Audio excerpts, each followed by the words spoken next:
Hey dudes, this is Marsha Dietland, Lucy in Return of the Living Dead 2, and you're listening to Tommy Throwback Kovac on Splat from the Past. They're great to listen to while driving. Hey dudes, welcome to Splat from the Past, the only 80s themed horror and sci-fi show where things could get totally radical. Now today I will be welcoming a legendary graphic artist and illustrator of film and posters, and I am talking about the great William Stout. Oh my god, okay, you all know his work for The Return of the Living Dead, which is celebrating its 35th anniversary, but he has done so much. He did posters for Wizards, Monty Python's Life of Brian, House, and then he also did art for movies like Conan the Barbarian, The Hitcher, Invaders from Mars, Masters of the Universe, so many great movies. And it's going to be great to have him on today. And I am just so excited because he is a legend.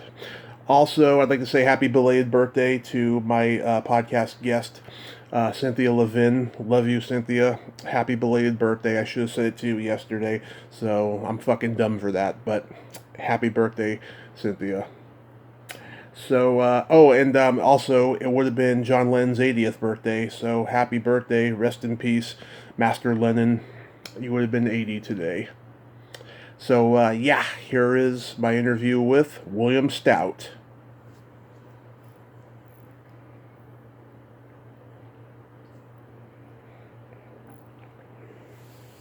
Hey, William, welcome to the show, sir. How are you today? Hey, glad to be on the show. Yes, this is such a great honor. Thank you for taking the time today. Oh, you're welcome, man. Yes. So, going back in time, did you gravitate toward drawing and illustrating early on in your childhood? I did. Although in school I was a science math major. Mm-hmm. But you weren't on the early trajectory of doing the drawings? Well, I've drawn for as long as I can remember, and Yeah. I used to do little cartoons and stuff that would just amuse the heck out of my mom and dad. So with that kind of encouragement, I just kept going. Yeah, did your parents give you a box of crayons and a paint set for your birthday? Yeah, quite a bit. Yeah, I was big into coloring books, and then also I just, draw on random sheets of paper. My mom used to knit pictorial patterns, and she'd give me the black and white pictorial patterns, and I'd color them in. Yeah, what were coloring books like back then? Because, I grew up on, like, the Sesame Street and the He-Man coloring books. Well, I loved any coloring books if they had animals in them. So I would get any coloring book that had, like, jungle animals or zoo animals. Oh, that's cool. Yeah. Did anyone in art particularly influence you? Well, actually, before I got into art school, it was I had this sort of a scrapbook, and my fifth grade teacher, Mr. Wittenberg, he caught me drawing in class when I should have been listening. But instead of punishing me, he said, "Oh, have you got any more drawings like that?" And the kid next to me said, "Oh, you should see. He's got a whole book full of monsters." Because I think at the time instead of listening to the teacher, I was drawing a dinosaur. Yeah. And so the teacher said, "Could you bring that book in so I could see it?" I was sure. I was just really happy not to be in trouble. And so the next day I brought the book in, and it was half monsters like Universal monsters, Frankenstein, Dracula, Wolfman, but also about half dinosaurs, prehistoric animals as well. And from that point on, he started to give me extracurricular art assignments. He knew I wanted to be a doctor, so he'd say, "Well, I think the class needs a chart of the human skeletal system. Can you draw that up for us?" And I was like, "Yeah, sure." Or, "I think the class needs a chart of the human musculature system." And what I didn't realize is I was teaching myself anatomy. Mm-hmm. and I really credit him with my being an artist. It would have been a lot easier to just punish me. Yeah. So eventually, is that how you lost your passion for the medical industry? No, what happened was I went to a great high school, my first year of high school, Reseda High. Mm-hmm. Every single class was fantastic. Every teacher was just incredible. And then we moved to the Thousand Oaks area, and I went to Thousand Oaks High School, and it was just the opposite. That was the worst school I had ever experienced. I used to ditch the pep rallies to educate myself at the library, and they'd give me detention for that.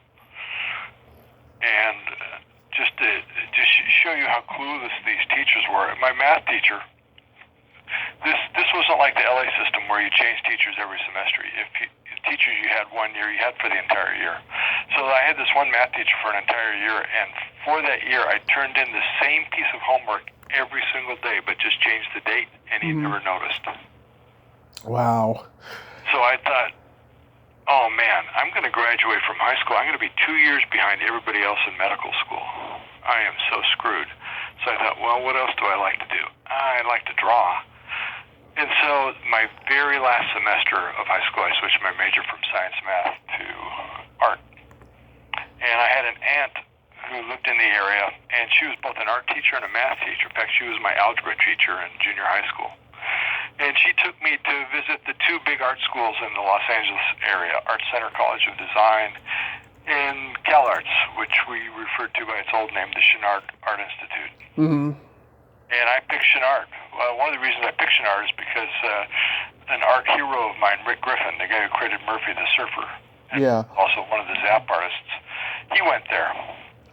And so, plus, Art Center was just so sterile. I mean, they even had a dress code, which I thought was ridiculous for artists. and the place was just immaculately clean, not a speck of paint anywhere. Whereas Chenard, there's paint splatters on the floor, and it felt like art. It smelled like art. People dressed like they were artists. It was fantastic. Wow, that's interesting. A dress code for an art school. I'd never heard that before. Yeah. Well, the saying back then was, if you went to Art Center, you'd graduate and you get a fine income as an artist. And that'd be about it. If you graduated from Chenard, you either became world famous or a gas station attendant. Yeah, it's funny. My junior high school is a uniform school now, and whenever I tell people I went there, they're like, "Oh, you're Catholic?" And I'm like, "Okay, first off, yes, I am Catholic, but it's not a Catholic school, and they didn't have uniforms when I was there." Yeah, it's a weird thing.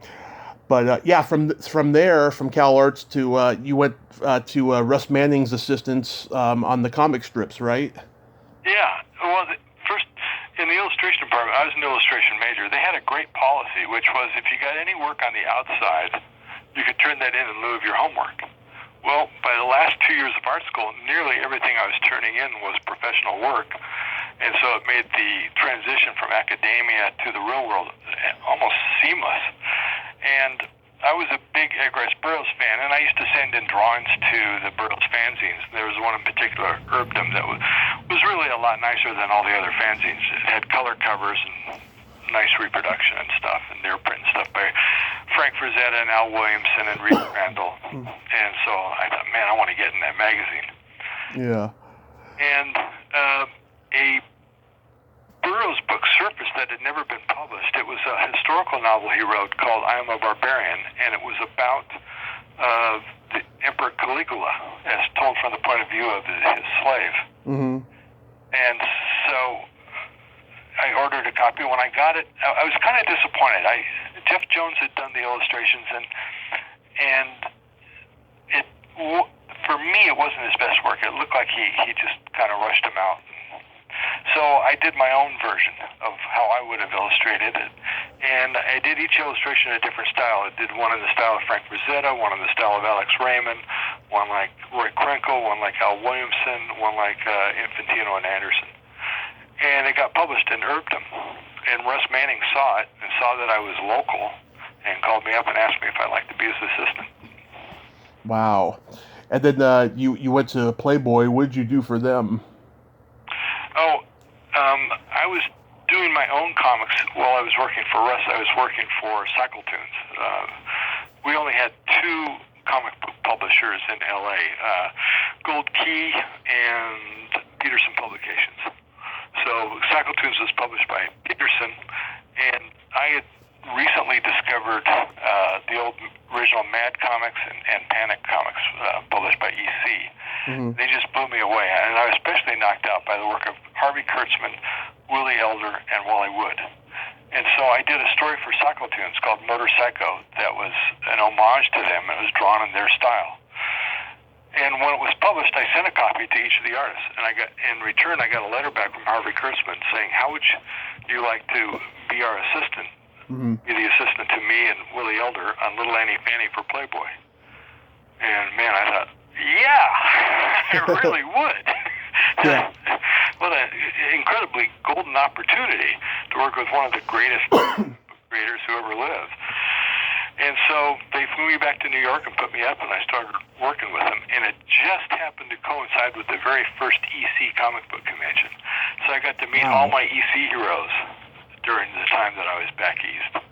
I met Frank Rosette, Al Williamson, Roy Krenkel, Reed Crandall, boy, you name it. They were all there. It was just incredible. Yeah, that sounds incredible. Did you get to meet Hef? Yes, I did. I met him a number of times because I live in L.A., so after Mansion is in nearby Beverly Hills. And so every time Harvey Kurtzman would come to L.A., he'd bring my wife and I to the Mansion. So that's where I met Hef. Nice. And then you went to the Firesign Theater and you started designing bootleg album covers. Yeah. Actually, the covers for Firesign were legit because they were for Columbia Records. But prior to that, I did about 45 album covers for a bootleg company called Trademark Quality Records. Mm-hmm. Yeah, I love the one you did for Tales from the Who. It looks like Tales from the Crypt. It's awesome. Yeah, it was an EC homage, and that was, I think, the first, if not the only, quadraphonic bootleg. Huh. It had total surround sound. It was really cool. Mm-hmm. And, of course, the Yardbirds Golden Eggs. That was a cool one, too. Yeah, I'm a huge Yardbirds fan. In fact, we did a semi-legitimate bootleg. It was Yardbirds More Golden Eggs. And I found out that Keith Ralph, the lead singer for the Yardbirds, was living just over the hill from me. Yeah. And we were putting together this album. So I called up Keith. I said, Keith, and I explained what we were doing. I said, if we come over there, what we like to do is, interview you or get your commentary while the album is playing. And you can reminisce and talk about what was going on at the time and stuff. And in return, we'll pay your month's rent for your apartment. And so he thought that was a great idea. Mm-hmm. So I went over with one of the bootleggers with the tape recorder. And we played in the album, and we also taped his response and commentary and stuff. And then I did a long interview with him. And that all ended up as a 5-page insert in the record. Yeah, I'm a huge Yardbirds fan, too. That first album is a live masterpiece, I think. Yeah. Yeah, how can you not love a band that had Eric Clapton, Jimmy Page, and Jeff Beck as their lead guitarists? I know, 3 different styles of guitar just gelled together. It was just, oh my God, just rock and roll electricity that can never be repeated. Yeah. And a lot of people don't realize, too, For Your Love was written for Herman's Hermits, and they did record it, and it was a huge flop for them in England. And then Yardbirds got a hit out of it. Graham Gouldman, who was later in 10cc, he wrote For Your Love for Herman's Hermits, and he also wrote Bus Stop, and then that was... And Heartful of Soul for the Yardbirds, too. Exactly, yes. And then the Bus Stop was a huge hit for the Hollies, because it was a flop for Herman's Hermits, too. But I've heard both versions on YouTube. They're pretty good. If you want to hear a great version of For Your Love, Fleetwood Mac did one. That's just incredible. During the Peter Green era?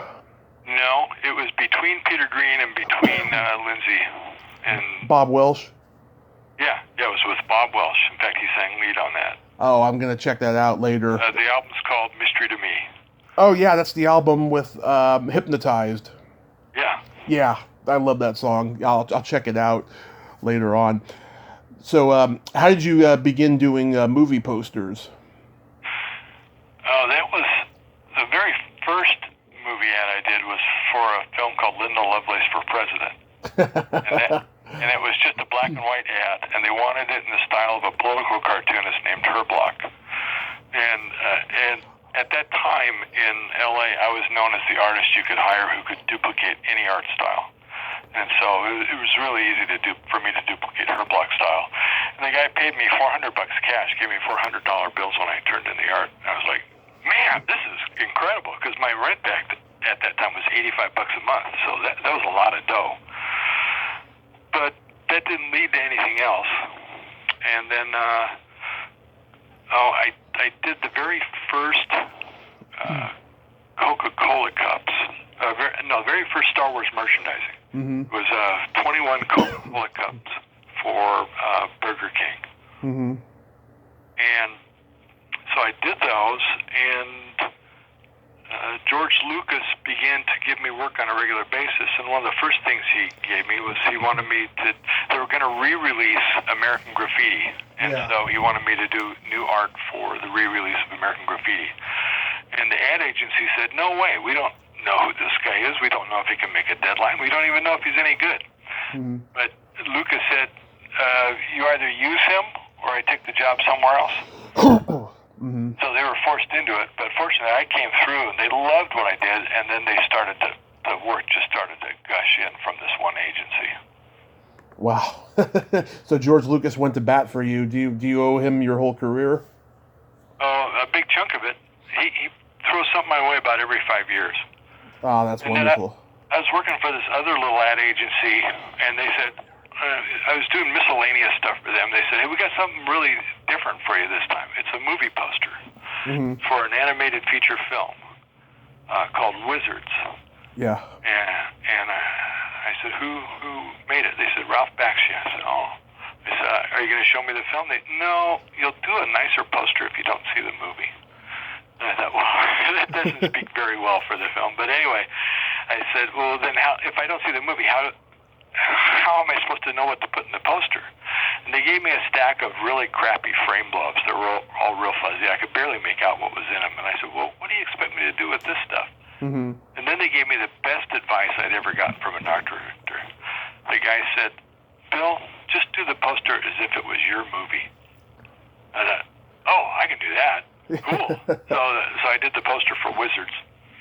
And it's probably still my most famous image. Yeah, I love that poster. It's got that great camel with the turtle back. I like it a lot. Yeah, we just released it as a sculpture through Sideshow Collectibles. Nice. Yeah. It's also one of my favorites of all the Bakshi movies. I'm trying to get him on the show. Is he a good guy? He's an interesting couple of guys. Really, yeah. He's got a Facebook fan page that I think his son runs, and so yeah, I haven't heard back, but fingers crossed. He's a fantastic artist. I mean, his own drawings are really, really good. He's just a wonderful cartoonist. Mm-hmm, he sure is. And then you did Monty Python's Life of Brian. Yep. Yeah. Yeah. So then I became the Monty Python guy, and I remember they called me up. They said, okay, we got a new Monty Python poster for you to do. They got a new movie called Monty Python's Meaning of Life. We're going to send you over the screenplay. So I read the script, and I could hear the guys' voices when I'm reading this. Mm-hmm. And God, this is absolutely hilarious. It's one of the funniest things I'd ever read. Yeah. Then they called up and they said, okay, we're going to have a screening of the rough cut at Universal over on Wednesday at noon. Okay, so be there. So I showed up, and all the Universal brass were there, and all these guys in suits and all this stuff, and they ran the film, and there was not one laugh in the entire movie. Oh. Lights went up, and some of the executives were crying. It was like, we have a comedy that's not funny. How in the hell are we going to sell this? And what I learned later, when I realized, was they showed us the rough cut. They didn't show us the final cut. Well, in a rough cut, snipping 1 or 2 seconds can mean the difference between getting a laugh and not getting a laugh. And of course, when they did the final edit, it was really funny. It was great. But it was shocking to see that first rough cut, though. I bet, yeah. I think it's one of the funniest ones they did. Yeah. There was a scene they cut from the film, which I thought was just so brilliant. Mm-hmm. The movie starts out, and John Cleese comes on the screen. He says, I have to make an announcement. This is a public service announcement for the more sensitive members of our audience. I must tell you that this film contains full frontal male nudity. You will be warned when the full frontal male nudity is about to occur. Okay, so film starts, and about every half hour, Cleese comes on. Remember, there's going to be full frontal male nudity. And so this goes on throughout the film, and then finally the film ends, and the credits roll. Yeah. And at the very end of the credits, suddenly the entire screen lights up. Warning, warning, full frontal male nudity, full frontal male nudity. And it cuts to the 6 guys in Monty Python. They're completely naked, standing in a field, and they all have 4-foot-long dicks. Oh, that's awesome. I wish they would have kept that. Yeah. Yeah, I just picked up the Blu-ray. I'm hoping it's included as part of the extras. Yeah, that would be great. That would be great, unless someone burned it. Yeah. So how did you transition to designing for movies? Well, it was accidental. I never intended to be a filmmaker. I was a huge movie fan. In fact, I was a notorious movie fan. I'd see everything. I'd go to film festivals. I'd go to movie marathons where you enter the theater on Friday and don't come out till Sunday. And I remember I was really excited. I was going to see a new movie, and I was living in Hollywood, walking up the sidewalk, and a friend of mine spotted me from his car. He said, "Hey, Bill, what are you doing?" I go, "Oh, man, I'm going to go see this new movie." And he looked at me like I was some kind of schmuck. He said, "Really? Movie? Man, 2 hours alone in the dark." He said, "You could be having your own adventures instead of watching someone else's." And, man, that flipped a switch on me. From that moment on, I scheduled an adventure somewhere around the world each year. But a friend of mine, Bob Greenberg, was working as a production assistant on the Conan the Barbarian movie. Mm-hmm. Huge Robert E. Howard fan. I loved the Frazetta covers, and I had read all the books and stuff. And he told me that Ron Cobb was the production designer. I'm going like, Ron Cobb? He's an underground political cartoonist. Whoa. Well, I can't even imagine what he would be doing on Conan. That's so interesting. But my schedule was so tight. I was doing so many movie posters. In fact, one week I looked, and in the Los Angeles Times entertainment section, I had 8 posters for films that were out at that time. So there was just no way I could get over to the Conan offices. My time was just way too tight. Finally, I got a break in my schedule, but instead of going over to the Conan offices, I went to the ABA. That's the American Booksellers Association. It's an event that used to occur every year, either in New York or LA, and it's every single publisher and every single editor in the entire country all in one room. And so it's a great place for a guy like me as an illustrator, bring my portfolio and go booth to booth to booth and collect enough work for the entire year. So I went to the ABA, and the first person I happened to bump into there was Ron Cobb. And Ron said, Bill, you are my first choice of who I want to work with in the art department on Conan, but I have an agreement with John Milius, the director. And the agreement is he has veto power over anybody I want to bring into the department, and I have veto power over anybody he wants to bring into the art department. So would you mind coming in and dropping off your portfolio for John to see it? I thought, it might be interesting to see how movies are made. So I said, yeah, sure. So the next day, I drove over to their offices and dropped off the folio, but John happened to be there, and so he just looked at it while I was standing there, and he remembered a story I'd done for Heavy Metal that he really loved. It was a Harlan Ellison story called Shattered Like a Glass Goblin, and he quickly read through the rest, handed me back the book, and John's a sort of bigger-than-life, charismatic guy, and as he's walking out the doorway, he turns his head slightly and says, "Hire him." So I went in to see Buzz Feichens, the line producer for the film. He told me what I would be making on Conan, and I nearly fell off the chair laughing because it was about 10% of what I was making in advertising. Yeah. But I thought, well, it's just for 2 weeks. It'll be fun to work on a film for a couple weeks and see what the process is like. What I found out later is when you get hired on a film, you're always hired for 2 weeks. They want to find out whether or not you're an asshole. If you're an asshole, then once the 2 weeks is up, your job's over. But if you're not, they keep you on. So that 2-week job turned into 2 years. Wow. And I got to live in Rome, got to live in Madrid, got to live in Zagreb, Yugoslavia while we were making the movie. And to this day, I say the best 2 years I ever spent in the film business were 2 years in a room with Ron Cobb. The guy is a total genius. It was like sitting next to a fountain that just gushed great ideas all day long, seemingly effortlessly. I just did a big tribute to Ron. He just passed away. My website, and the guy had the most extraordinary career in life. Oh my God, it was just unbelievable. Yeah. He started a gaming company called Rocket Science and hired 11 other geniuses to run it. And then he hired a kid to help out, and the kid's name was Elon Musk. Yeah, whatever happened to him? Yeah. And then when I started work on Conan, Kathleen Kennedy was our receptionist, and Steven Spielberg's office was across from mine. Mm-hmm. So Ron and I would work on Conan during the day and then run over to Steven's office and kick around ideas for his next project, which was Raiders of the Lost Ark. Wow. And Steven and John Milius were best of friends, but they also had this friendly rivalry. They're constantly trying to one-up each other, and whatever one guy had, the other wanted, and vice versa. Well, John Milius had me and Ron Cobb, so Steven Spielberg tried to hire us away from John. He kept dangling all these temptations and stuff. He really wanted Cobb. And I came into work one day and I looked at Ron. I said, Ron, you look shell-shocked. What the hell's going on? What happened? He goes, it's Steven. He said if I would leave Conan, he would let me direct the sequel to Close Encounters. I went, oh my gosh. What did you say? Ron said, I don't know how to direct. And Steven said, well, I'm directing today. Come by and I'll show you. Like you could learn it in one day. And anyway, Ron and I stayed loyal to Milius. And when we got back from Spain after making Conan, Spielberg called up Cobb. And he said, look, I'm sorry I snatched the job away from you. I really still would like to have you work as the director on the sequel to Close Encounters. So John got together with John Sayles, and they wrote this script called Night Skies about an allegedly true story of a fight out between two different groups of aliens over a farm in Nebraska. And then Ron hired Rick Baker to start building all the creatures and stuff.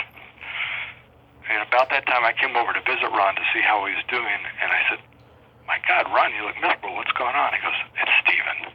He's finished Raiders of the Lost Ark. Now he's turned his attention to my film.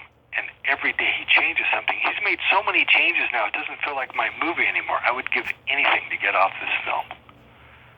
Yeah. and so a couple days later, Spielberg walks into Ron's office and says, Ron, I don't know how to tell you this, but I have to direct this movie.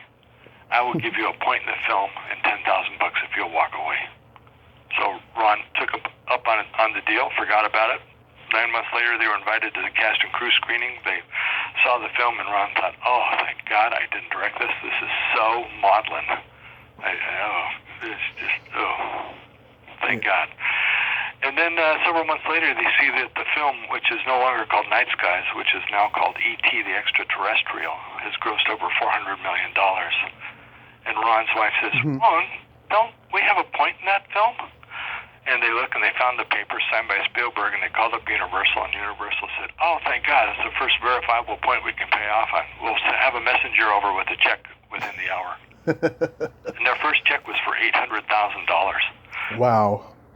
A lot of money in those days. Ron made over $10 million for not directing E.T. because he had one of Steven Spielberg's points, which included all the merchandising, the video, Blu-ray, everything. Wow. Well, only in Hollywood. Only in Hollywood, yeah. So I'm going to mention movies you worked on. Tell me anything you remember about them. Buck Rogers in the 25th Century. Initially, that was going to be 3 2-hour movies for Europe. Yeah. And then they decided to turn it into a TV show. And that and the Fireside Theater movie, Everything You Know Is Wrong, those were actually the first 2 movies I ever worked on. But unfortunately, on Buck Rogers, I didn't take the job that seriously. As a freelancer, I'm always juggling like 8 different jobs. And I should have been putting my full attention and focus on Buck Rogers. And so I didn't last too long on that film, but fortunately, that was a lesson I learned very early. If you work on a film, don't do anything else. Yeah. First Blood. First Blood. I was hired to storyboard all the action sequences for that. Hired by Buzz Feitgens, the line producer on Conan the Barbarian. And I asked Buzz, I said, Buzz, I'm happy you hired me, but why did you? He goes, because you're cheap. That's a nice thing to say. Yeah, he was honest. So we made that one. I got to live up in Canada. We shot that around this little town up in the north called Hope. And I got to work with a great production designer, Wolf Kruger, who designed a bunch of films for Altman. Mm-hmm. Did you design the part, or did you storyboard? I'm sorry. Did you just storyboard the part when he kills the pig? No, I didn't. I storyboarded most of the stuff, which was use the helicopter and stunt pilots, and where Rambo's up climbing on the cliff face and being shot at by the helicopter. Yeah, because when he kills the pig, that's my dad's favorite part. And then in the next scene, he's carving it, and he's smiling like the Grinch when he's carving the turkey at the end of the cartoon. Oh, that's great. Yeah, it's hilarious. The Warrior and the Sorceress. Oh, I got a call from a guy who the first question he asked is, he says, I'm interested in making this movie about gore. Do you know anything about that? And now I thought he meant Gore. I thought he meant like monster movies, you know. Yeah. I said, sure, I know all that. Yeah, I've seen them all. And so, okay, we got together for lunch, and we started talking about the film, and at the end of the lunch, he said, would you consider writing this? I said, well, sure, I'd be happy to. And so that was my first screenplay, and I later found out he meant GOR, which is a series of books by John Norman. They're basically pornographic sword and sorcery stuff. Yeah. But by the time, finally, I was well into the script before I realized that. And it was my very first screenplay, and I'd finish it, I'd bring it to John. His name was John Broderick. He was going to direct it. Mm-hmm. And he would just rip it to pieces, and I'd have to start all over again. It felt like I was flaying my own skin off my own body. But it was a great trial by fire, and it really showed me how to write a successful screenplay. And then he pitched it to Roger Corman, and he told me that Roger had passed on it. So I forgot about it. And at that time, I was doing a bunch of posters for Roger. I did Rock and Roll High School, Up for the Depths, Lady in Red. So I was keeping in touch with Roger's art director. I called him up one day. I said, hey, what's going on? What are you guys making right now? He said, we were shooting this film down in Argentina called Kane of Dark Planet. I go, Kane of Dark Planet? Have you got a copy of the script? He goes, oh, yeah, I got it right here. I said, read, what does the first page say? It says, Kane of Dark Planet by John Broderick. I go, and? He says, there's no and. I said, I wrote that screenplay. So I immediately called my lawyer, and who immediately called Roger Corman. Corman's a really honest guy. He immediately paid me for the screenplay. He took the money out of John Broderick's pay. Mm-hmm. and I got this frantic call from Argentina from Broderick. And I said, John, you took my name off the screenplay that I wrote. Why in the hell would you do that? And he told me that one of the biggest lies I've ever heard in the business. He said, well, it's so much easier to sell a screenplay if there's only one name on it. That's total bullshit. Yeah, I totally agree. Yeah, at that time, guys like Corman and Charlie Band and Cannon Films, they were all trying to bring back the sword and sorcery film after Don Coscarelli did with the Beastmaster. Yeah, and so when the film was finished, Roger called me up and said, Bill, I'd like you to come over to the office. I'll show you the poster of your film. So I get there, and I see that Kane of Dark Planet is now called The Warrior and the Sorceress. And I said, Roger, that's great, but there's no sorceress in the movie. And Roger says, Bill, I changed the title to Warrior and the Sorcerers because that meant we could put a sexy woman on the poster. The sexy woman will put asses in the seats. Once we've got their money and they're in the theater, who cares if there's a sorceress? Yeah. A little glimpse into the world of Roger. Yeah. How about House? House, I spent 2 years on an American Godzilla film that never got made. It was the greatest script. It was written by Fred Decker. Yeah. The guy producing and who was going to direct was Steve Miner. Yeah. So I started out storyboarding that, and I ended up becoming the production designer for the film. And I put together this astounding art department. I had Dave Stevens, Doug Wildey doing storyboards. Rick Baker was building me a gigantic robotic Godzilla head. David Allen was going to do the stop-motion animation of Godzilla. And, God, it was just extraordinary, but it was the right project at the wrong time. It was obviously going to be a very expensive film. There was effect shots in almost every scene. And at that time, 4 big-budget films had bombed. And one of them was Heaven's Gate. And so the studios, if you were pitching a high-budget film, they were like, no way, we're not going to do that. So it was just the right thing at the wrong time. So after that thing caved in, Steve Miner called me up and asked me to work on House. Mm-hmm. And I did the presentation. I got the financing for the film. And then Richard Hescox was a studio mate of mine. He and I did the paintings that were in the film that were supposedly done by William Katz's aunt. And I didn't actually production design the film because I think by that time I had been hired by Walt Disney Imagineering to design their theme parks. Oh. How about the Hitcher? The Hitcher, that was started out as a storyboard job, but I ended up also designing the police station, the highway patrol station for the film. And that was a weird one in that the day I got hired, I said, aren't you going to introduce me to the director? I want to find out what kind of feel he wants for this and all this stuff. They said, no, he's on a location scout right now, so just start page 1, scene 1, and just start boarding. So that's what I did. I started drawing storyboards, started putting them up on the walls. And then people working on the film would come into my room and they'd look at the boards and they'd go, weird. Oh, man, this is, ooh. They'd get these really bizarre reactions to my storyboards, which I'd never gotten before, and I didn't know what was going on. Finally, the producer came in and said, we want to show you the first film that this director had made. It was a short film called, I don't remember now what it was called. But so I said, oh, sure. So they set up a private screening just for me over at Technicolor, and they ran the film. Yeah. Oh, it was called China Lake. And I'm watching this movie, and I'm going, oh, this is really weird. This is like I directed a film, but I forgot that I directed it. Mm-hmm. The director and I had the exact same storytelling sense and sense of composition and design. And that's what was freaking everybody out. It looked like the director himself had drawn my storyboards. And so the director finally got done with his location scout, came in, just did a glance around the room and said, yep, that's exactly how I'm going to shoot it. Nice. Yeah, I love the Hitcher, and I met C. Thomas Howell a couple of times.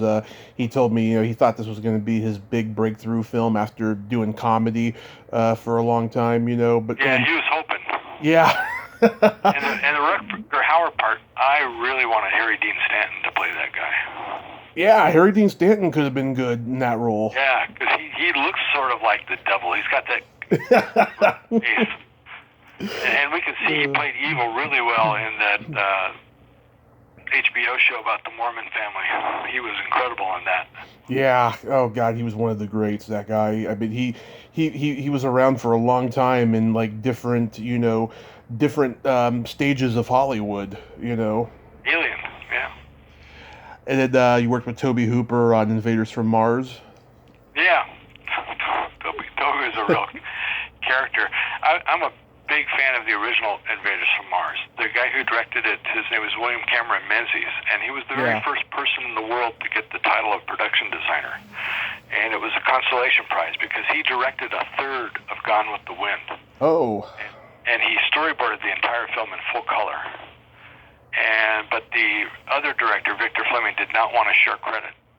And so Selznick, the producer, was faced with a really difficult job of explaining that to Menzies. And he came to Menzies, he said, look, he told him what was going on. He says, but I'm going to give you a new title. It's going to say Production Design by William Cameron Menzies.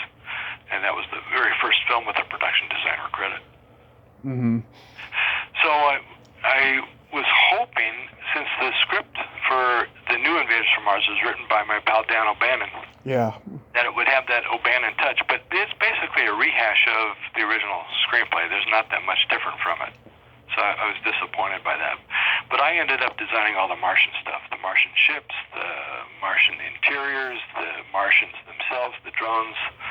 I think Stan Winston did the Supreme Intelligence. And I used this idea I got from Rick Baker. Rick had always was concerned that whenever you made a guy in a suit costume, you know it's a guy in a suit because of the human configuration that's within. Right. And he said, what if you made a suit that was backwards? So that the actor walks backwards, and so his legs are bent they look bent the wrong way when he's in the suit and stuff. So I did that with the Martian drones.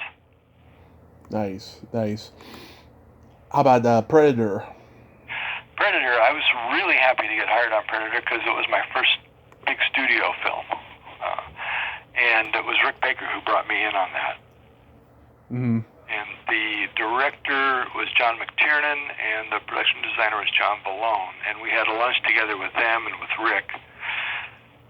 And I was kind of shocked because at one point they brought out a book of H.R. Giger's paintings. And they showed one of them to me. They said, we wouldn't be unhappy if it looked exactly like this. Yeah. I'm like, well, then hire that guy. Don't hire me to copy him. And so I came up with a bunch of different designs and eventually designed the very first version of the Predator. And then, I think it was Bob Short came up with the great idea of those sort of mechanical dreadlocks. And then a guy at Stan Winston's studio came up with the four-pronged mouth. So it was a real team effort. Yeah, that movie holds up with that monster. Oh my God, it's terrifying. Yeah. Cool. How about Masters of the Universe? I was originally hired to storyboard that, and because by that time, being a production designer meant usually what would happen in January, I would get 5 to 7 film offers. Mm-hmm. I had to decide which ones to do. And if it was a job offer to be the production designer for a film, I knew that if I said yes, that for 1 or 2 years I would not be seeing my kids. Because if you're doing your job right and you're working on a film, you're working 18 hours a day, minimum 7 days a week. So the only time you see your family is when they're asleep. Yeah, it's sad. So I would take quick jobs like creature design, like Predator, that just took a few weeks. Men in Black, the big bug at the end, that just took less than a week. Stuff like that, because I could just go quick in and out, get the film credit, and then go back to the stuff I really wanted to do. And so, but on Masters, I was storyboarding, and I really hit it off with the director, Gary Goddard. Mm-hmm. We shared a lot of the same passions. We were both big Jack Kirby fans. And we could speak in a shorthand. If Gary came up to me and said, hey, that looks great, can you just curb it up a little bit? I knew exactly what he meant. I wouldn't have to ask him what that meant. But Jeffrey Kirkland was our production designer, and he and Gary were just constantly butting heads. Yeah. They just didn't share the same vision. And Gary was one of the best pitchmen I've ever seen in my life. And one day he was showing all the Mattel people the progress on the film, and he saved the best for last. He saved the art department for last. That's the frosting on the cake. You come into the art department, and their eyes just go wide. They're looking at all these designs for their new characters and stuff, and sets and everything. And Gary is really pumping them up. And at the peak of his pitch, he turns to Jeffrey for some sort of a nod of agreement. And Jeffrey looks up from his table and looks at the Mattel guys and says, it's not going to be too fucking awful. So, boom, he burst that balloon. And 2 weeks later, he quit the film, but he recommended that I take over as production designer. Oh. That's how I became the production designer. Yeah, I'm surprised I mean, I've heard rumors that they were gonna make a better movie out of He-Man in the future. Well, the one we made works. I was really happy. We ended up with beginning, middle, and end because I wasn't quite sure we were going to get there. Because what I didn't know was Canon went bankrupt during the making of our film, and we were right at the end, and they shut us down. And Gary had to beg and plead with them for one more shooting day. Otherwise, there wasn't going to be an ending to the movie. Yeah, it's funny too. While they're making the movie, Superman 4 is also being filmed for Canon because Warner Brothers didn't want to make it. They ended up releasing it and putting their logo at the beginning of it because they had the other three, and then suddenly bankruptcy happened. Yeah, it's crazy how that works out. How about A Date with an Angel? I was hired by Dino De Laurentiis for that. I've done about 6 or 7 films for Dino. Yeah. And this was, obviously about an angel, and so they wanted me to design the angel, and I thought, God, everybody's done an angel with wings. I gotta just come up with something different. I want it to be really distinctive. And I came up with a bunch of different designs for her and her wings and stuff, and the one I liked the best was, they're sort of almost like butterfly wings, but with feathers sort of laced through them, and they ended up going with dove wings. Yeah, I've talked to Tom McLaughlin. He's a cool guy. He's a very nice guy. Yeah, and his now former wife Nancy, I've talked to her too. She's a great lady. They're good people. And of course, I got to mention Return of the Living Dead because it's celebrating its 35th anniversary. Tell me about this production. Okay, well, when I was working on Conan, Ron Cobb he was a very gregarious guy. He used to throw lots of parties at his home in Santa Monica. Mm-hmm. And a lot of the same people would show up, run Circle of Friends. One of them was Dan O'Bannon.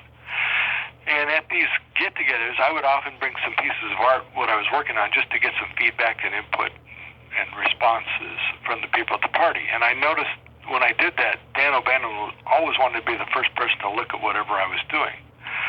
And what I didn't know is he was trying to figure out whether or not I should be considered to be the production designer for his first film as a director, Return of the Living Dead. Mm-hmm. But he wasn't sure if I could handle high-tech stuff. And I brought in a cover for Alien Worlds, which showed this astronaut sinking into the ground and surrounded by all these little creatures that were about to devour him. Yeah. And he looked at the spacesuit of the astronaut, and Dan told me later this flashed in his head, Stout can do tech. Great.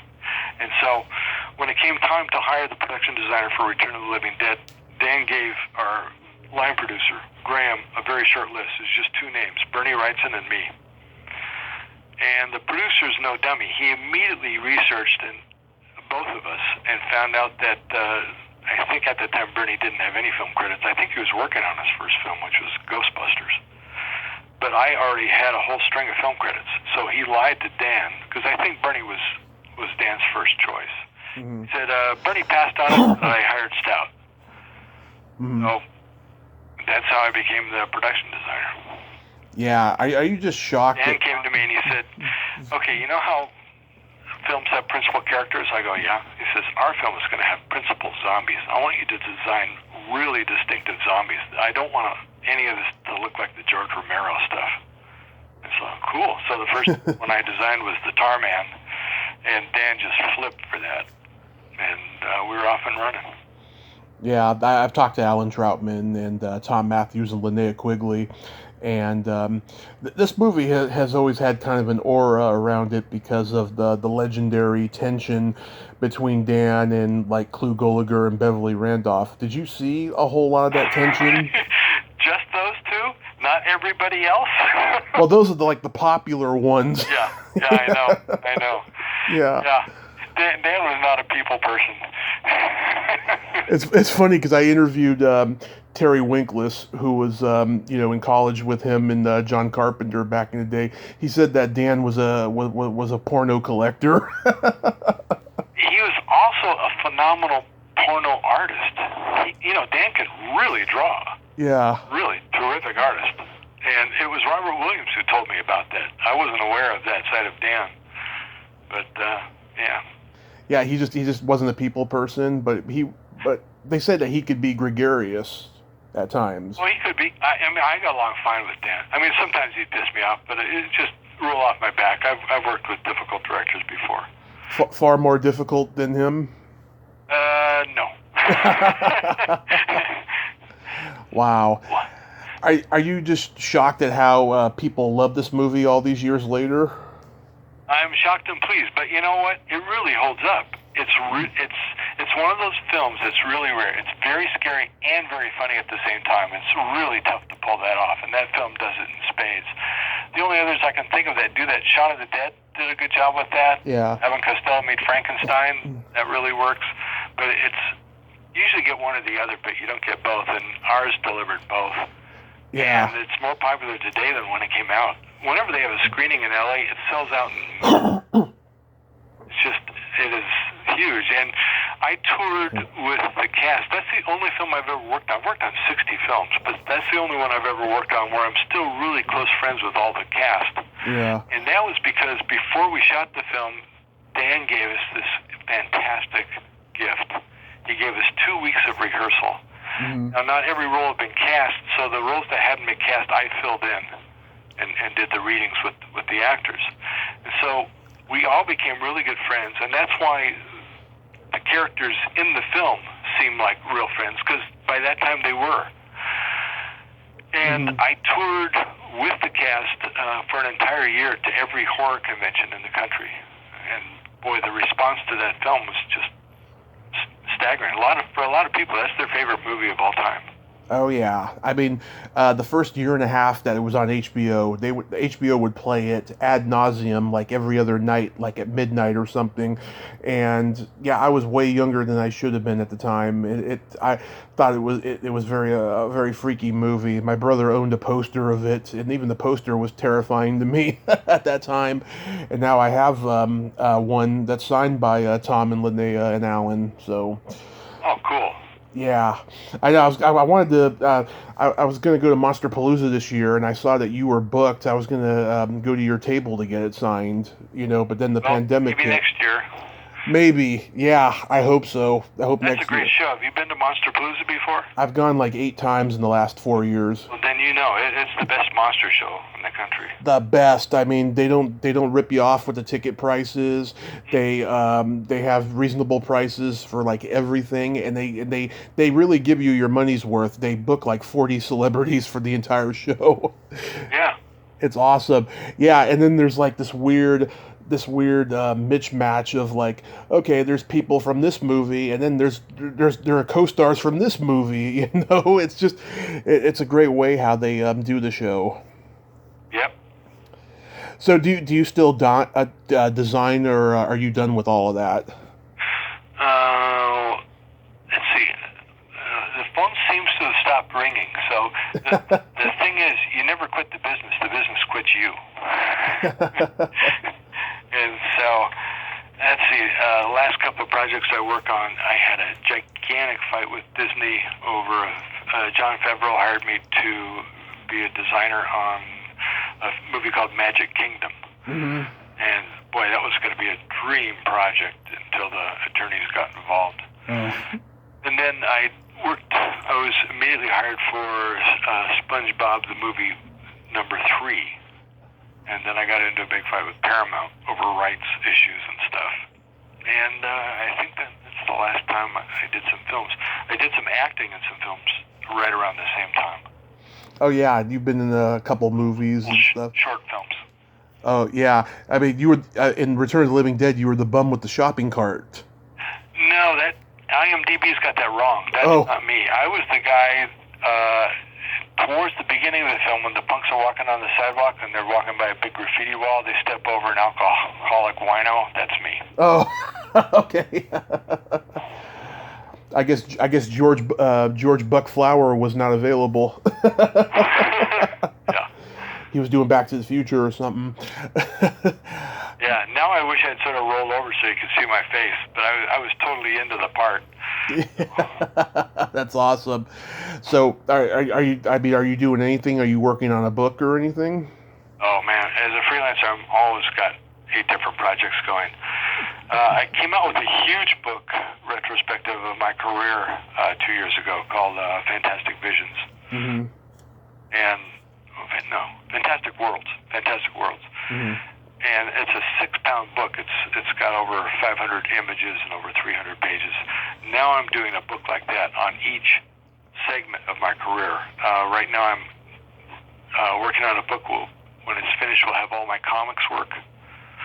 And then I'm going to do a book on all my film design. I'm doing a book on all of my underground comics. I'm doing a book on, what else? I did a book on all my murals. Mm-hmm. And so it's a multi-volume autobiography, actually, because I talk about the art, of course, but I also talk about what was going on in my life at the time, and the people I was involved with and stuff. So, and my most requested book, I'm getting close to finishing that. That's a book on all my music-related art. So that's all my bootleg record album covers, legitimate covers, band posters, band flyers, concert posters, festival posters, all that stuff. Nice, nice.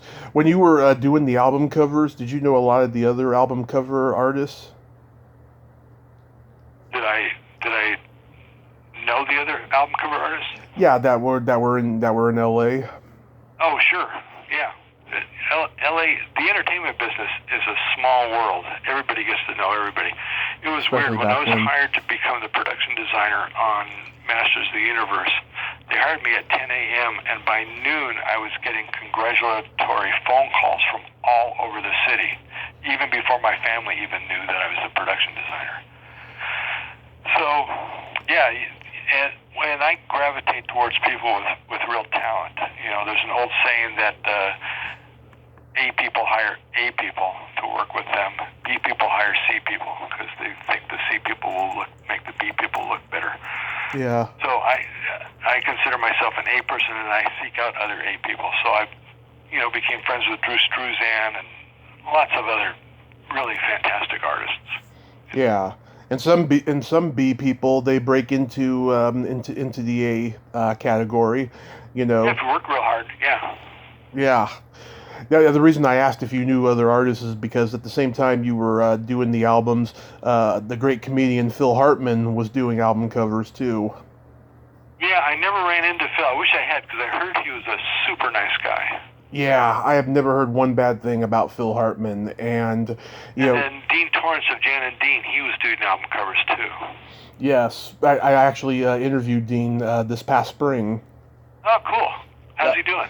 Oh, he's good. I mean, he's kind of sad that he can't tour right now, but other than that, yeah, he's in good spirits. Great guy. Yeah, it's funny. Some of the first jobs I did coming out of art school were album covers, and I've come back full circle. I'm doing so many album covers now. I did one for Cat Stevens. I did one for Iggy. Yeah. I did one for The Nice for Emerson, Lake and Palmer. Oh. And there's a little company in the Valley that I love called Alive Natural Sound. I've been doing lots of stuff for them. I like working for them because they're one of the last record companies that is run by people who love music. Yes. All the big record companies now are all run by accountants. They don't know anything about music. Just like movie studios. Yeah, just like movie studios. Exactly. Very frustrating. Really quick, what did you do for Iggy Pop? Iggy Pop, the first Sunday of every month here in Pasadena at Pasadena City College, they have a big swap meet. And one whole section of the swap meet is all records and tapes and CDs. And there are guys who sell bootlegs there. And I was there just going through what they had, and a guy spotted me. He goes, "Hey, are you the William Stout who did the bootleg album covers for Trademark Equality back in the 70s? I go, "Yeah." He says, "Would you like to do some more?" I said, "What are you talking about?" He had this brilliant idea. He was a huge bootleg collector, and he would put together like for Iggy, he put together a 3 CD set of all the finest bootleg recordings that ever surfaced on Iggy. But his idea was he was going to do that. Shout Factory was going to release them. I was going to do the covers, and the band was going to get paid royalties. So the bands loved it because they didn't have to do any work. The stuff was already done. They just had to sit there and collect checks. And so I thought that was great. And doing Iggy is like the Stones. Both of them have really strong personalities and to tap into. And so with Iggy, I did Iggy standing on a highway, and he's got his arms out, almost like a crucifixion type of thing, and he has no skin on his body. You can see all his muscles. Yeah. And it turned out it's one of my favorite covers. Yeah, kind of like Raw Power. Yeah, that's a good Yeah, one I saw too. Iggy and the Stooges back in the day, back at the Whiskey A Go Go. They were fantastic. Great band, yeah. They're one of the greats. They've influenced so many people. Well, William, I thank you so much for coming on today. And like I said, I hope I get to meet you at a convention next year, and you can get some projects going after this craziness is over. Yeah, it's nuts. Boy, I had well over a dozen conventions booked and had, every one of them got canceled, including the biggies like Dragon Con and Comic Con in San Diego. Yeah. Oh, yeah. Oh, Strange God. world we're living in. Yeah. I mean, the San Diego Comic Con's a huge one. It really took a tumble this year, for sure. Yeah, I did the program book cover. Bad timing on that one. Yeah. Well, you have yourself a great day, sir. Stay safe. All right. Hey, thanks so much. My pleasure. Good talking to you. Yep. Bye-bye. Bye-bye. Well, there you have it. William Stout. Ain't he a cool dude? Oh, what a nice guy, and great stories, and passionate about his art. He is amazing. If you like this video, everyone, please subscribe to my YouTube channel. Add me as a friend on Facebook. Join my Tommy Kovac comedian page on Facebook. Follow me on Twitter and Instagram, and all that fun stuff. Well, that's all the time we have this week on Splat from the Past. Until next time, this is Tommy Throwback Kovac saying, there's no shame in living in the past, because the present sucks. Later, dudes.